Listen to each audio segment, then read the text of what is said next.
أعوذ بالله من الشيطان الرجيم. بسم الله الرحمن الرحيم. التائبون العابدون الحامدون السائحون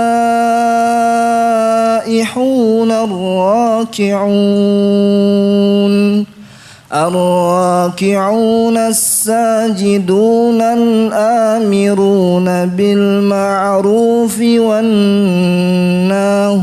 عن المنكر والحافظون لحدود الله وبشر المؤمنين. بسم الله الرحمن الرحيم. الحمد لله رب العالمين، وصلى الله وسلم وبارك على عبده ورسوله محمد وعلى آله وصحبه أجمعين. أما بعد، رب اشرح لي صدري ويسر لي أمري واحلل عقدة من لساني يفقه قولي. اللهم ألهمني رشدي وقني شر نفسي. سبحانك لا علم لنا إلا ما علمتنا إنك أنت العليم الحكيم، وتب علينا إنك أنت التواب الرحيم. اللهم يا معلم آدم علمنا، ويا مفهم سليمان فهمنا. قال الله تبارك وتعالى, Allah Subhanahu wa taala berfirman dalam surat At-Taubah pada ayat ke-112, menjelaskan kepada kita hamba-hambanya tentang sifat-sifat orang mukmin yang mereka telah menjual diri mereka kepada Allah Subhanahu wa taala. Pada ayat sebelumnya, ketika Allah menyebutkan orang-orang mukmin sejati adalah yang telah menjual dirinya untuk Allah. Innallaha ashtara minal mu'minina anfusahum wa amwalahum. Allah telah membeli daripada orang-orang mukmin diri-diri mereka dan harta-harta mereka. Allah beli mereka yang mereka miliki daripada harta dan jiwa dengan surga. Kemudian pada ayat yang 112 ini Allah menjelaskan karakteristik orang-orang mukmin tersebut, agar tidak semuanya mengaku menjadi orang-orang mukmin dan mengaku berhak mendapatkan surga Allah Subhanahu wa taala. Agar tidak semua orang begitu mudah mengatakan aku telah menjual diriku untuk Allah. Ya. Karena alangkah banyaknya orang-orang yang mengaku dia mukmin yang sejati, mengaku dia cinta Allah, mengaku dia cinta Rasulullah. Padahal sepak terjangnya menunjukkan dia bukan seorang mukmin sejati. Dan dia tidak mencintai Allah dengan sebenar-benarnya, tidak pula mencintai Rasulullah sallallahu alaihi wasallam. Dakwaannya di timur, ya, sementara realita sepak terjangnya di barat. Maka dalam ayat ini Allah akan menjelaskan karakteristik mereka orang-orang mukmin sejati ini. Ya, Allah telah memberi dari mereka harta dan jiwa mereka. Allah berfirman, At-taibun, mereka lah orang-orang yang senantiasa bertaubat. Orang mukmin setinggi apapun imannya tak akan ada yang selamat daripada dosa. Pasti akan datang masanya mereka khilaf, tergelincir salah. Karena Allah Subhanahu wa taala telah menjadikan orang-orang, yakni manusia, Allah telah menciptakan manusia dalam keadaan ia senantiasa menzalimi dirinya. Setiap orang-orang bersalah, demikian juga orang mukmin. Berkata Nabi kita sallallahu alaihi wasallam, kullu bani adam khata'un. Setiap anak Adam itu mereka pasti berdosa, bersalah. Wa khairul khata'ina tawwabun, sebaik-baik yang berdosa adalah yang mau bertobat. Maka orang mukmin bukanlah malaikat. Ya. Mereka juga manusia yang memiliki syahwat, memiliki ghaflah, kelengahan, ya, Karena itulah Allah Subhanahu wa taala menyifati orang mukmin sejati yang telah Allah beli diri mereka adalah orang mukmin yang cepat bertobat. Alladzina idza fa'alu fahsyatan aw dzalamu anfusahum dzakarullaha fastaghfaru lidzunubihim. Mereka itu ciri-cirinya adalah orang-orang yang jika melakukan tergelincir dalam kejelekan, kekejian, baik kekejian perkataan, kekejian perbuatan. Ya, dzakarullah, seketika mereka cepat ingat Allah. Fastaghfaru lidzunubihim, seketika mereka beristighfar memohon ampunan kepada Allah. Itu ciri-ciri mukmin sejati yang senantiasa segera memperbaiki kesalahannya, bertobat dari kesalahannya. At-taibun, mereka lah orang-orang yang kembali bertaubat kepada Allah Subhanahu wa taala. Dan di antara nama Allah adalah At-Tawwab, Tuhan yang Maha Pengampun, penerima taubat. Ya, menunjukkan orang senantiasa salah. Sebaik-baik orang yang salah adalah bertaubat. Berkali-kali pun kita salah, selama kita berkali-kali juga bertaubat, Allah akan terima taubat kita. Sebelum muncul matahari dari arah timur, ya, sebelum muncul matahari dari arah barat terbitnya, barulah tertutup pintu tobat. Atau sebelum ruh telah tiba di kerongkongan, tertutuplah pintu tobat. Sebelum muncul dua hal ini, setiap orang akan diterima Allah taubatnya. At-taibun, mereka lah orang-orang yang senantiasa bertaubat kepada Allah dari semua dosa-dosa mereka, dosa yang zahir maupun dosa yang batin. Ya, dosa yang berkaitan dengan hak Allah Subhanahu wa taala yang diabaikan, dia bertaubat daripadanya, menyesal, beristighfar, menggantikan kejelekannya dengan kebaikan.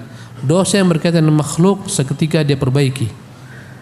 Ya, kezaliman terhadap makhluk seketika dia perbaiki.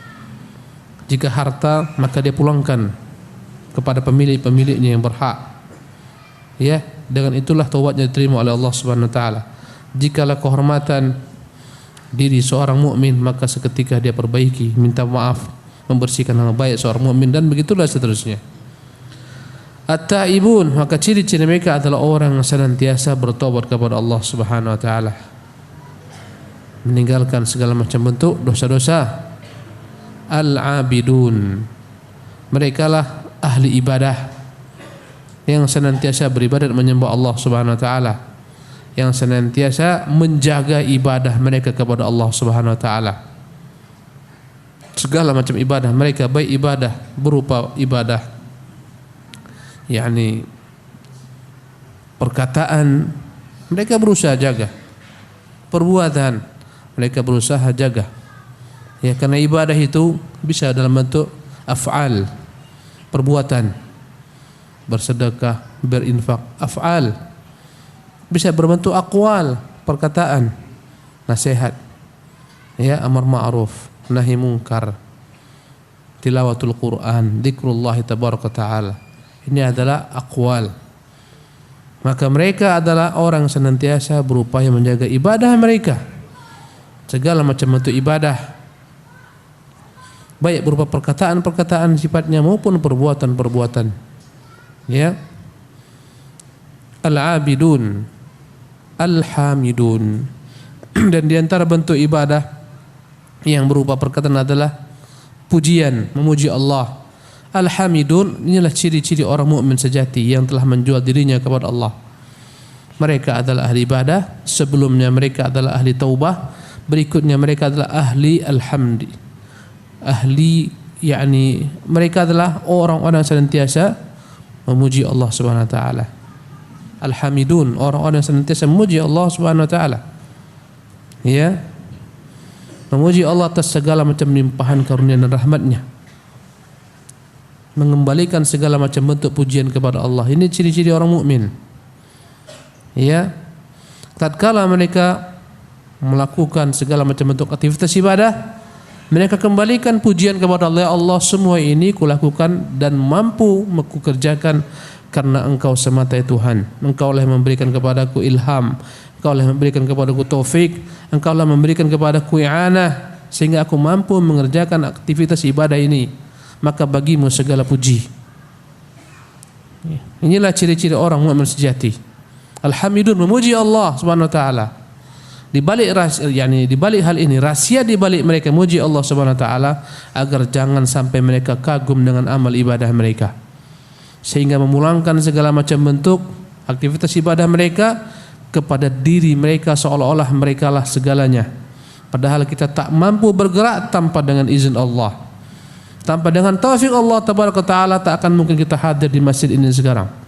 Tak akan mungkin kita dapat melaksanakan salat berjamaah, menghadiri kajian dan begitulah seterusnya. Maka ciri-ciri orang mukmin adalah yang senantiasa menggabungkan dua hal. Pertama adalah musyahadatul minnah. Dia menyaksikan besar nikmat Allah berikan kepadanya, yang melahirkan pujian-pujian. Ya Allah, alangkah besar nikmat-Mu kepadaku, Kau berikan aku hidayah Islam. Ya Allah, alangkah besarnya nikmat-Mu kepadaku, Kau berikan aku hidayah sunnah. Ya Allah, alangkah besar nikmat-Mu kepadaku, Kau berikan aku teman-teman yang saleh. Begitulah seterusnya.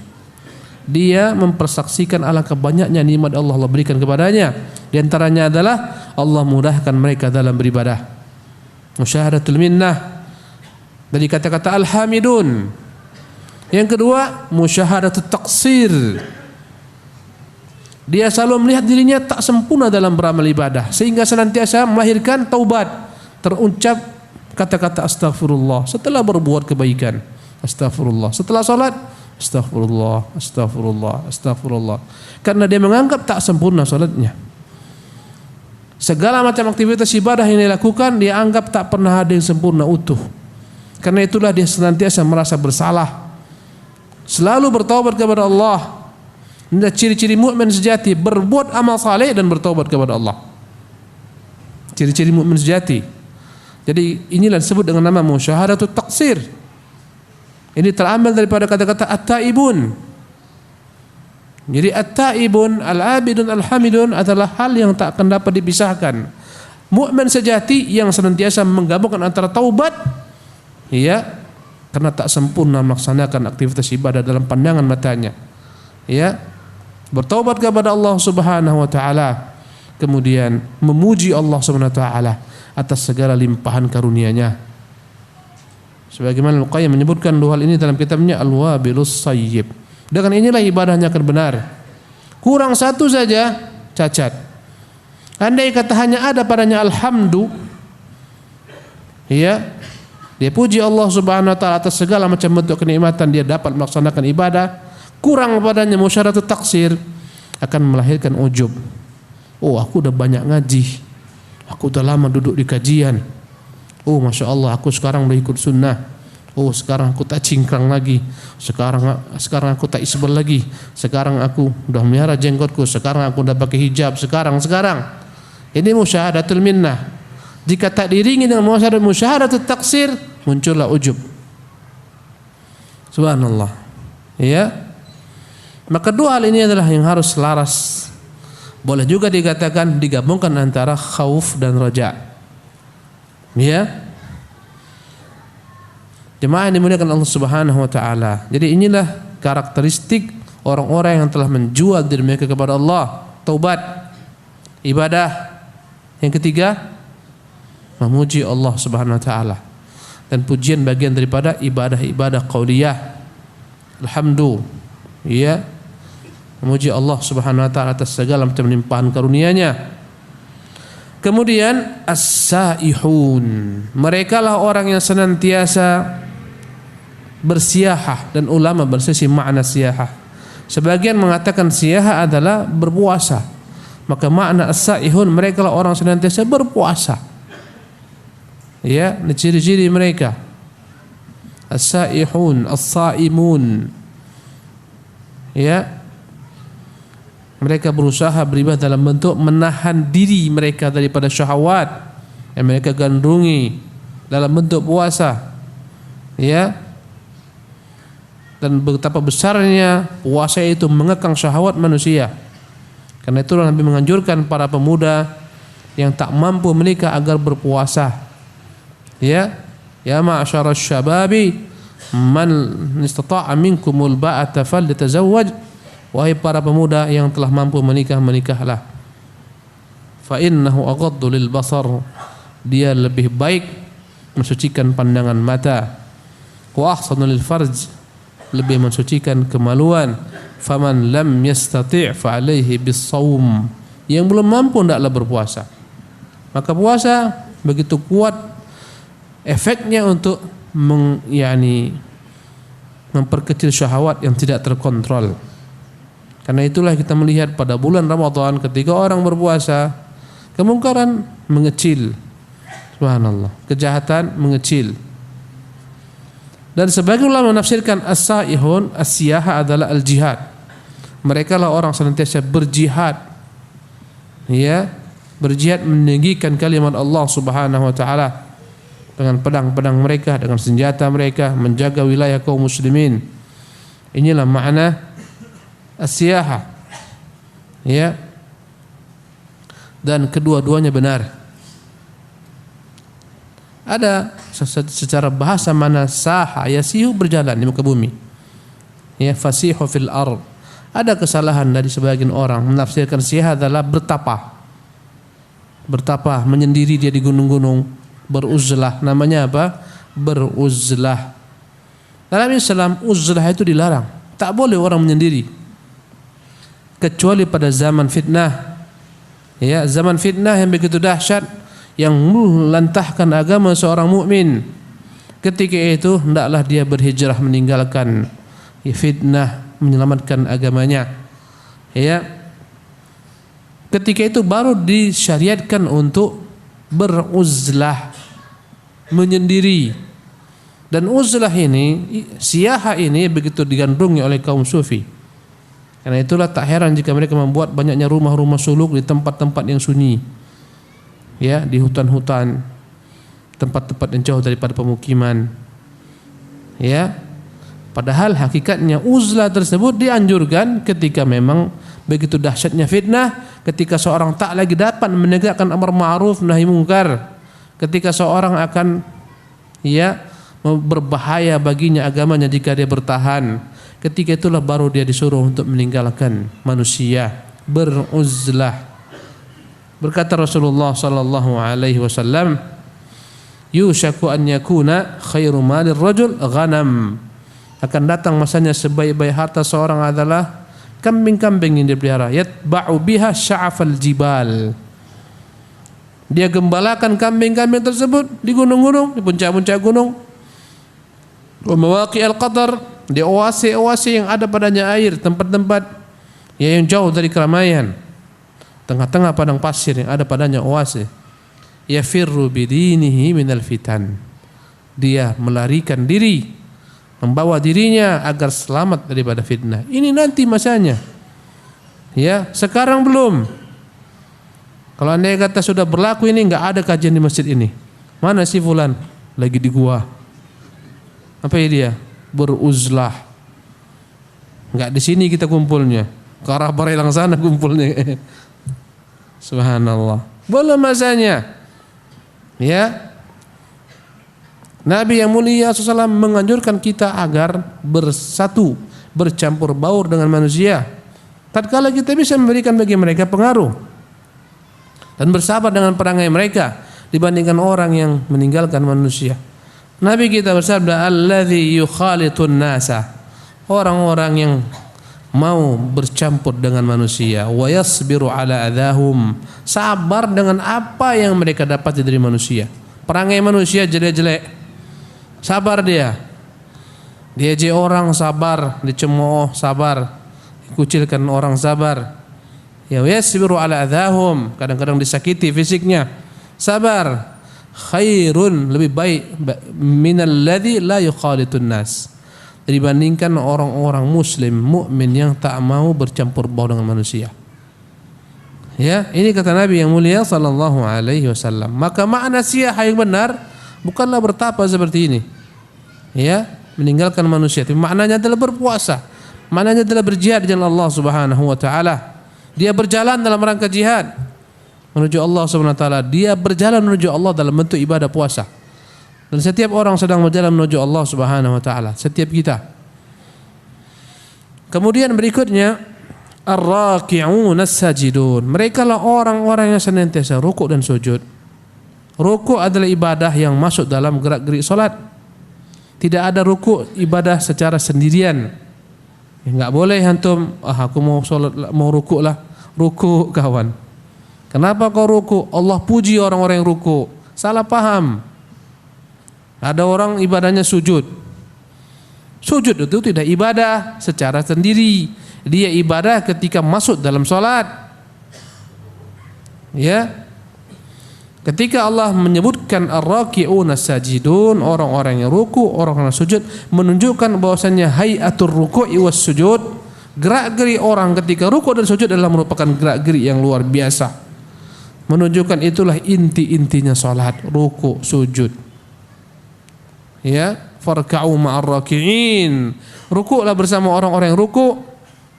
Kalau kita tak pahami dengan benar, akhirnya orang akan beribadah ya dengan memahami ayat Al-Quran dengan cara yang salah, sehingga dia anggap ibadah ruku adalah ibadah tersendiri, akhirnya dia pun ruku. Tidak. Maksud ar-raki'un as-sajidun, mereka lah orang yang senantiasa mengerjakan salat. Dan kata-kata wawul jamaah ar-raki'un as-sajidun menunjukkan mereka senantiasa mengerjakannya secara berjamaah. Subhanallah. Dan ada hadis-hadis yang menunjukkan tentang keutamaan salat berjamaah. Kata Nabi kita, salatul rajuli fi baitihi, salatul rajuli ya, salatul rajuli fil jama'ati tafdulu an salatihi fi baitihi bi 27 darajatan atau kama qala nabiyuna. Nabi kita bersabda, seseorang salat berjamaah lebih utama baginya 27 kali lipat dibandingkan salat di rumahnya sendiri. Dalam beberapa riwayat 25 kali lipat.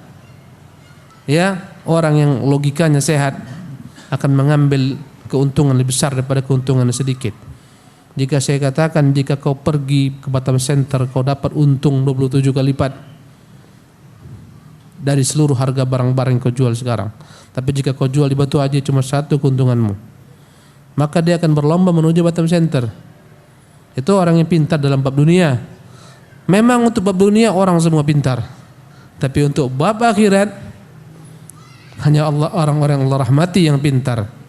Kalau sudah tiba waktu sholat, tak ada imam, udahlah itu, majulah kau, tolak, maju, majulah. Subhanallah.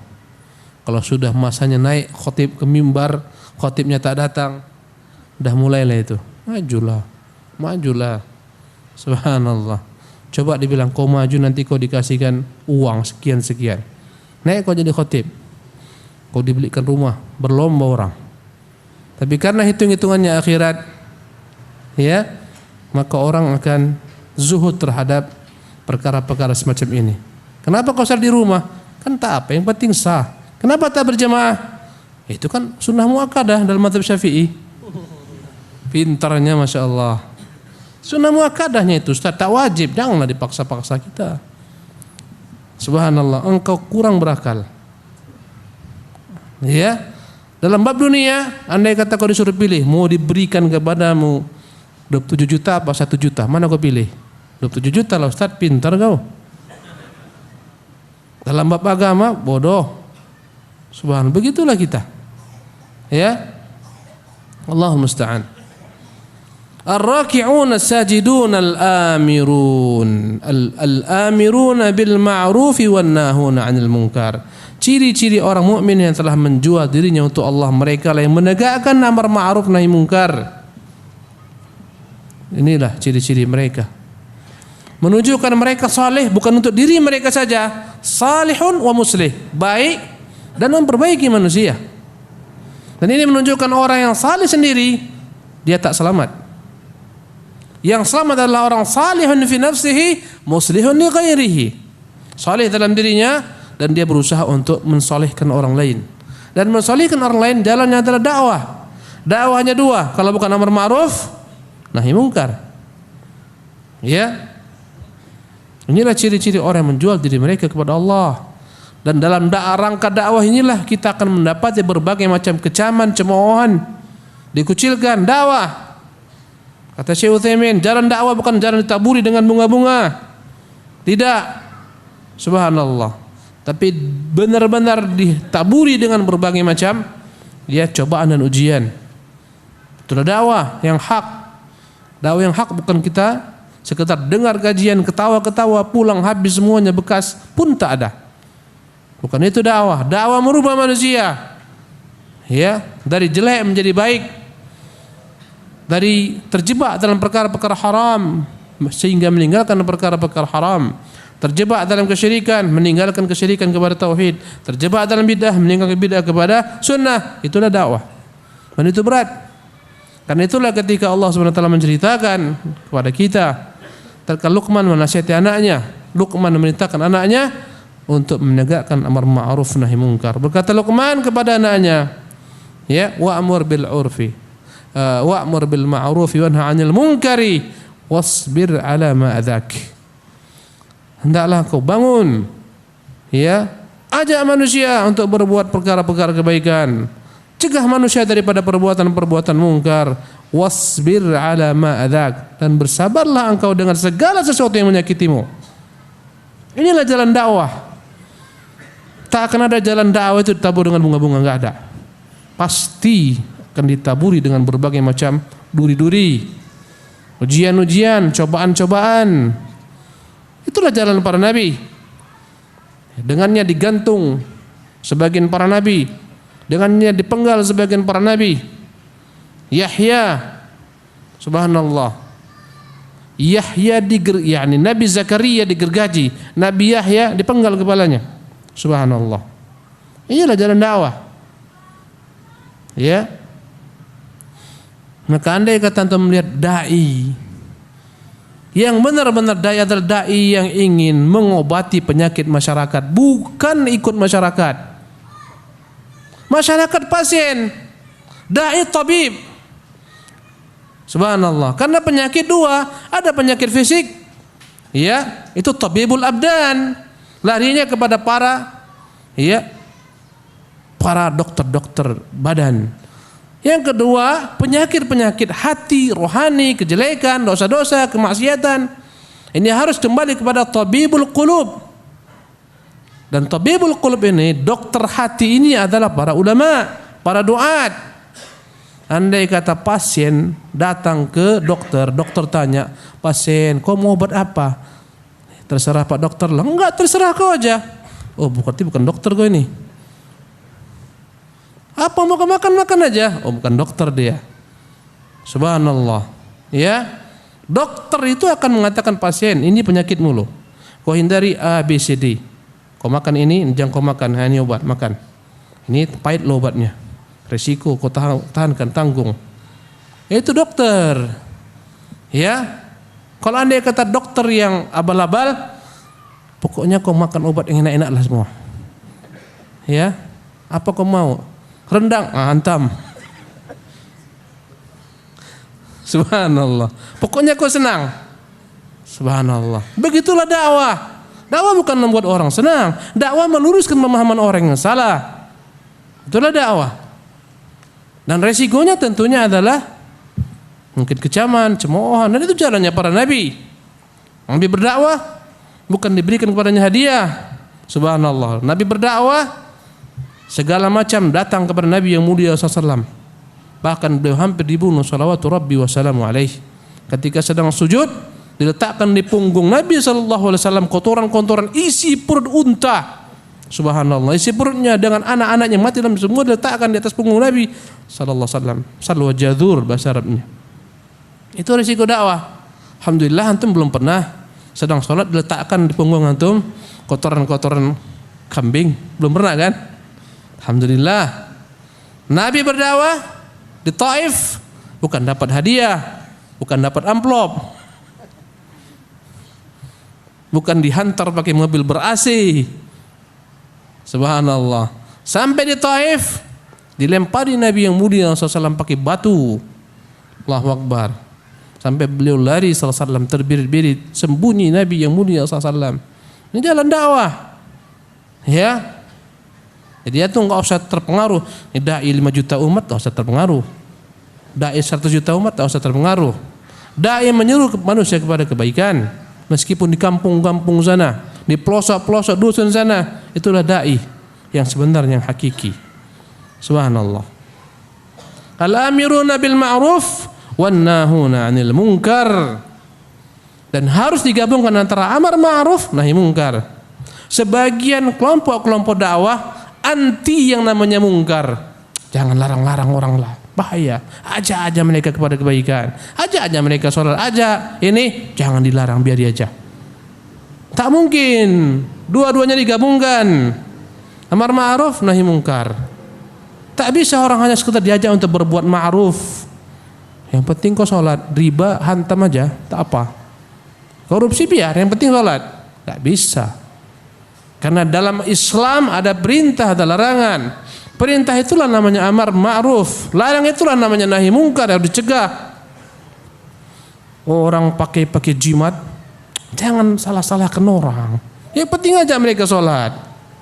Subhanallah. Orang pelihara dukun, pelihara tuyul, pelihara keris, pelihara jimat, jangan larang-larang, biarkan aja, ajak aja sholat. Subhanallah.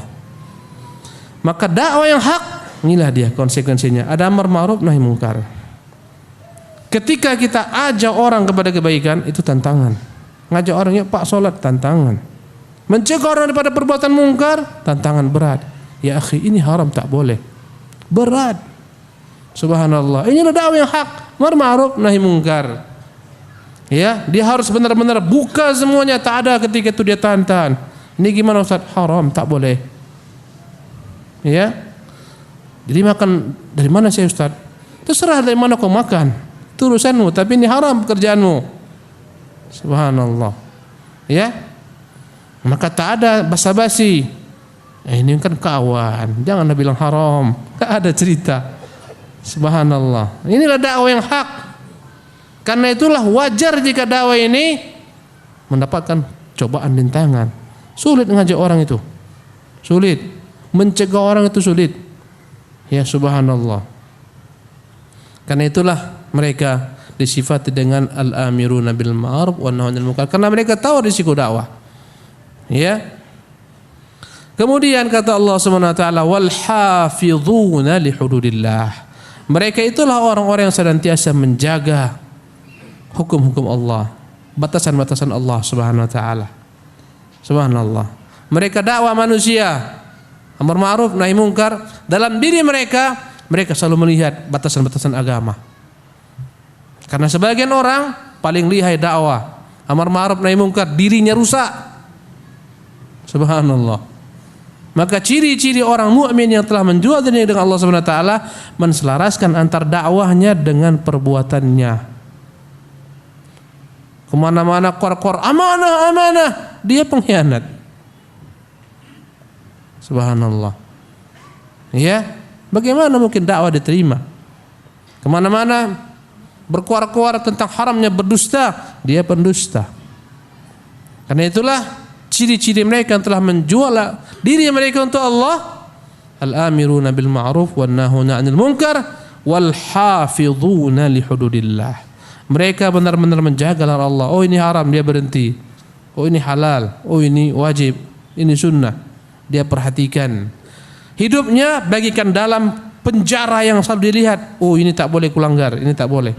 Itu yang dikatakan Nabi yang mulia SAW. Ad-dunya sijnul mu'min. Dunia ini penjara bagi orang mukmin. Wa jannatul kafir. Surga bagi orang kafir. Tengok orang kafir semua boleh, minum tangan kiri, minum pakai kaki pun boleh. Terserah. Orang kafir kita, tak boleh, haram. Subhanallah. Ya, riba haram, mereka hajar, bantai terus. Zina hajar, semua boleh. Subhanallah. Orang mukmin, ini tak boleh, ini tak boleh, ini tak boleh. Ini haram. Ya. Mereka bagikan dalam penjara. Penjara itulah dia merupakan hududullah, batasan-batasan Allah Subhanahu wa taala. Di dunia ini kita dipenjarakan dengan aturan-aturan Allah Subhanahu wa taala yang tak boleh kita langgar. Itulah ciri-ciri mukmin sejati. Orang kafir tak ada baginya penjara. Surga bagi dunia ini. Subhanallah. Ya. Sehingga apapun dia buat, dia lakukan. Ya. Inilah makna hadis tersebut, penjara. Kita terpenjara. Subhanallah. Lewatlah Al-Hafidz Ibnu Hajar rahimahullah, dan dia adalah seorang qadhi di Mesir. Pengarang kitab Bulughul Maram, ya, pengarang kitab Fathul Bari, dengan kereta kencananya. Kereta kencana itu mungkin sekarang mobil-mobil yang mahal lah, yang MM-an. Subhanallah. Kendaraan qadhi lewat orang Yahudi. Orang Yahudi ini tukang minyak, belepotan minyak semua, nampaknya kendaraan kereta kencana Ibnu Hajar. Dia berhentikan Ibnu Hajar. Tak benar hadis Nabi kalian ini. Apa pasal? Kenapa kau bilang tak benar? Nabi kalian bilang dunia sijnul mu'min, penjara bagi orang mukmin, jannatul kafir, surga bagi orang kafir. Kau tengok aku ini sekarang. Ini kau bilang surga bagiku, belepotan, aku kerja setengah mati, banting tulang. Engkau yang kereta kencanamu. Tak benar hadis Nabi ini. Apa kata Hafidz Ibnu Hajar? Hadis Nabi kami benar, otakmu tak benar. Bagaimana itu?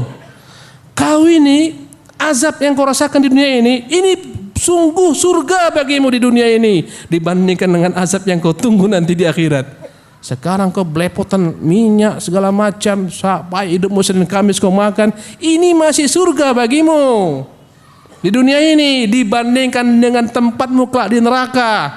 Kau dikasih minum zakum, kasih makan zakum, dikasih minum air mendidih yang menggelegak, hancur. Ini kau surga sekarang ini. Aku ini yang kau tengok ini, yang DP kau tengok ini semua nggak ada apa-apa dibandingkan nanti di surga. Ini semua penjara bagiku ini. Subhanallah. Ya, jadi jangan antum salah pahami makna penjara. Berarti kalau gitu Ustaz, tak bolehlah kita punya harta. Ya, kemana-mana kita jalan kaki Ustaz. Bukan itu maknanya. Subhanallah. Karena para saudagar-saudagar, yakni dari generasi sahabat banyak yang mereka sukses dalam dunia mereka. Ya, jangan disalahpahami hadis ini. Ya, karena sebagian orang menyalahkan atau menyalahpahami hadis ini. Disuntikkan kepada orang mukmin, jangan kalian bekerja. Dunia penjara bagi kalian, tak mengapa kalian hidup susah, payah. Gak usah kalian, beribadah aja lah pokoknya. Penjara untuk kalian dunia ini, nanti di surga baru enak. Salah paham seperti itu. Di dunia ini untuk kami aja orang-orang kafir baru menikmati segala macam fasilitas. Kalian jangan. Ya, kalian yang paling jelek, ini ambillah. Anggur yang mau busuk, ini ambil. Apel yang mau busuk tuh ambil. Kami yang baru-barunya, bukan itu pemahamannya. Salah. Jadi ikhwatul kiram rahimakumullah, ciri-ciri yang menjual diri mereka untuk Allah, al-hafizuna li hududillah. Benar-benar mereka menjaga batasan-batasan Allah, peraturan-peraturan Allah SWT dalam diri mereka. Menselaraskan antara dakwah mereka amar ma'ruf nahi munkar dengan amalan mereka.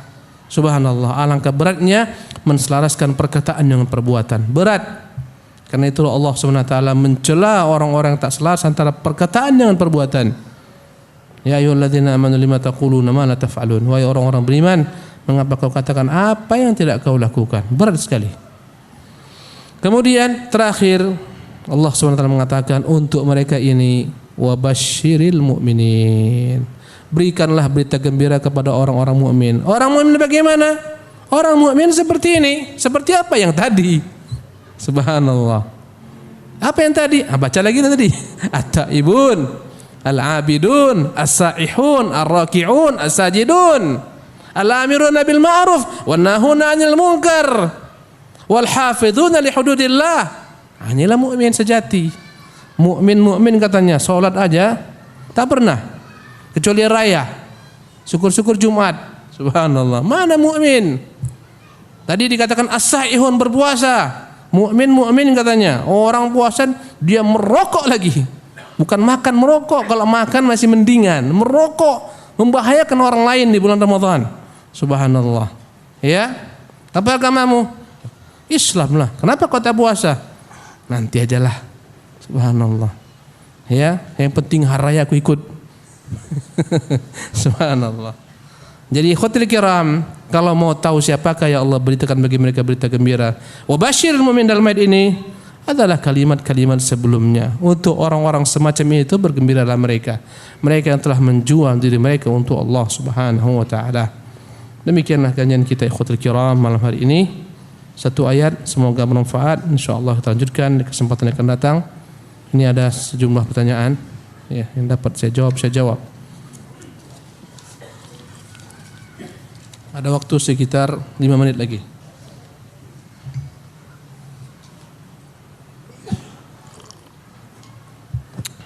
Ustadz, bagaimana tanggapan Ustadz terkait sebagian akhwat dan ummahat yang ketika mereka ada hajat keluar rumah dan mereka berkendaraan sepeda motor, mereka memakai jaket, sweater, ya, di luar, jilbabnya di dalam, sehingga membentuk aurat atau membentuk tubuh mereka. Ya, padahal jilbabnya lebar. Syukran. Nah, yang jelas busana muslimah itu ciri-cirinya adalah lebar, menutup seluruh aurat, tidak membentuk, ya, tidak transparan, tidak meniru pakaian-pakaian perempuan-perempuan kafir. Saya ulangi lagi, lebar artinya apa? Tidak sempit membentuk. Ya, kemudian tidak transparan. Ya, menutup seluruh aurat yang diperintahkan dalam agama, tidak meniru pakaian khusus pakaian perempuan-perempuan kafir. Andai kata dengan berkendaraan motor dia masukkan jilbabnya ke dalam jaketnya, membentuk tubuhnya, maka dia tercela. Maka tidak syar'ilah ketika itu pakaiannya lagi dalam bab tersebut. Ya. Karena apa tadi? Membentuk. Ya, sahih. Oleh karena itu hendaklah benar-benar diperhatikan hal ini. Allah taala alam.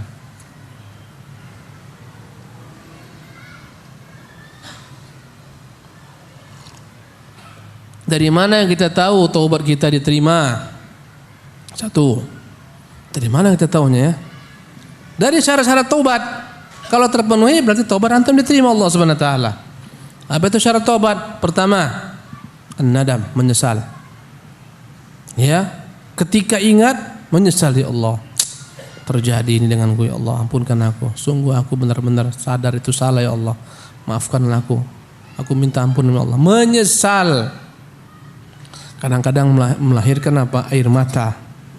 Air matanya bercucuran tatkala ingat dosa-dosanya. Satu, menyesal. An-nadam yang kedua, ya. Syarat yang kedua adalah al-iqla'u 'anil ma'siyah. Dia tinggalkan maksiat itu. Ya, orang yang dia sadar dan bertobat daripada judi, setelah dia nyesal dia tinggalkan judi itu. Tak boleh sambil dia main gaplek. Astagfirullah, tobatlah aku ni, ya Allah. Tobat, betul aku tobat ini. Mana? Iqla', tinggalkan. Tinggalkan. Ya, al-iqla' 'anil ma'siyah. Yang kedua. Yang ketiga, al-azmu ala yani adamil audah. Yang ketiga, berazam tidak kembali melakukan perbuatan tersebut. Berazam, berniat, bercita-cita, berusaha bersungguh-sungguh agar tidak kembali, berniat. Bagaimana Ustaz jika kembali dia buat taubat lagi? Taubat yang pertama sah, dibutuhkan taubat yang kedua. Jadi bukan taubat sambal itu Ustaz, bukan. Itu bukan taubat sambal. Tak ada taubat sambal. Ya, selama terkumpul padanya tiga hal tersebut. Menyesal. Apa tadi yang kedua? Meninggalkan maksiat. Tiga, berjanji tidak mengulangi. Berjanji. Kalau andai kata dia ulangi lagi, taubat lagi yang baru. Taubat yang lamanya sempurna. Subhanallah. Enaklah Ustaz, itulah rahmat Allah kepada kita. Ya. Kalau tobat hanya boleh sekali, habis semua kita di masjid ini. Habis. Karena itulah nama Allah At-Tawwab dengan sighah mubalaghah.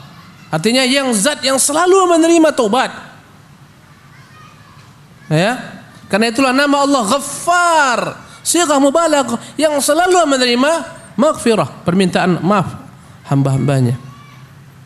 Ya. Kalau hanya boleh sekali saja kita berbuat salah, tak boleh diulang dua kali. Habislah kita semua ini. Tapi Allah beri kita tempo, tunda, buat lagi. Nyesal, tobat, nangis. Seminggu baik, 2 minggu, sebulan, 3 bulan, jatuh lagi, tobat lagi. Enaklah Ustaz, itulah rahmat Allah. Rahmati sabaqat ghadabi, rahmatku melampaui kemurkaanku. Yang penting sebelum antum meninggal, tobat. Subhanallah. Udah Ustaz, nanti aja lah kok mau mati aku mau bertobat, silahkan. Tunggu aja nanti kau mau mati baru tobat. Enggak apa-apa, tenang aja. Cuma kapan kau mati? Wallahi kalau kita tahu kapan kita mati, dari sisi tobat enak. Ya. ditakdirkan besok kita mati, amanlah malam ini, ya udahlah semalaman suntuk beribadah, semua hartanya semua dia sedekahkan. Karena itulah Allah tutup, Allah kunci mati ilmu tentang kematian, tak tahu kita. Subhanallah, itu sisi positifnya. Kalau sisi negatifnya apa? Kok tahu kita mati? 5 tahun lagi udah tak mau lagi kita kerja. 5 tahun lagi lah umurku ini. Tak semangat lagi, udah sibuk aja di masjid dia. Habis dunia ini semua. Tinggalkan semua. Subhanallah. Itulah syaratnya 3 tadi. Ya. Kemudian ditambah lagi syarat yang keempat, jika berkaitan dengan harta, kembalikan. Ya. Kemana-mana hutang keliling pinggang, ya Allah aku bertobat kepada Allah. Kenapa? Hutangnya kemana-mana, tak diterima Allah taubatnya, sampai dilunasi semua hutang-hutangnya kepada manusia. Subhanallah. Korupsi, tak diterima taubatnya sampai dia kembalikan harta yang dia korup. Subhanallah. Segala macam kezaliman makhluk kembalikan dalam bentuk harta, dalam bentuk kehormatan diri. Dahulu dicemarkan namanya, disebarkan, difitnah, wajib dia minta maaf, membersihkan nama orang tersebut. Subhanallah. Ini jika berkaitan dengan hak makhluk. Berapa udah? 4. Ya. Tambahan lagi yang kelima, taubat itu akan diterima Allah Subhanahu wa taala sebelum muncul 2 hal. 1, ruhnya belum sampai di kerongkongan. Kalau sudah sampai di sini ruh, terlambat. Sebagaimana Firaun tobat, tapi tobatnya terlambat. Dalam keadaan Firaun tenggelam, subhanallah, ya, ruhnya sudah sampai kerongkongan, dia berkata, sekaranglah aku beriman dengan Tuhan Bani Israel. Terlambat. Ya, yang kedua, terbitnya matahari dari arah barat. Kelak ketika terbit dari arah barat, semua orang beriman, tapi terlambat, ditolak Allah Subhanahu wa taala keimanannya.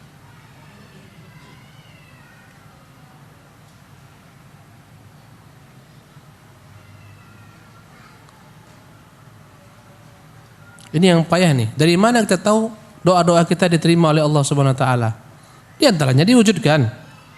Kita minta A, Allah wujudkan A. Berarti diterima Allah Subhanahu wa taala doamu. Ya. Tapi jangan salah, doa itu ada yang terima dengan apa yang kita minta sama. Allah berikan itu yang kita minta. Ada juga doa yang kita minta A, Allah berikan B, yang sepertinya atau lebih baik daripadanya. Dengan hikmah Allah mengetahuinya. Ada yang kita minta tak diberikan A, tak pula diganti dengan B, tapi diganti dengan C nanti di akhirat. Maka doa semuanya kebaikan padanya. Ya. Demikianlah ikhwatul kiram rahimakumullah, kajian kita malam hari ini, semoga bermanfaat. Wallahu taala alam. Assalamualaikum warahmatullahi wabarakatuh.